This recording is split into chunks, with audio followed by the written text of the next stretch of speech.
Brain নষ্ট হবার জন্য দায়ী 7টি বদঅভ্যাস। ১. সকালে নাস্তা না করা। সকালে নাস্তা না করলে ব্রেন ঠিকমতো কাজ করতে পারে না, মাথা ঝিমুনি দেয়, মনোযোগ কমে যায়। ২. রাতে দেরিতে ঘুমানো। রাতে ঠিকমতো ঘুম না হলে ব্রেন বিশ্রাম পায় না, এতে স্মৃতিশক্তি আর চিন্তাশক্তি ধীরে ধীরে দুর্বল হয়ে যায়। ৩.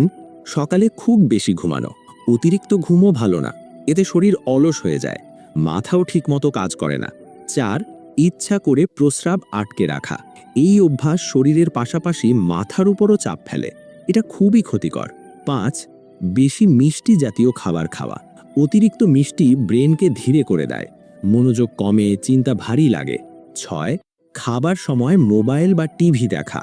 খাওয়ার সময় মন অন্যদিকে থাকলে ব্রেন ঠিকভাবে খাবারের সিগন্যাল পায় না, এতে হজম আর মন দুটোই ক্ষতিগ্রস্ত হয়। ৮. মাথায় ক্যাপ বা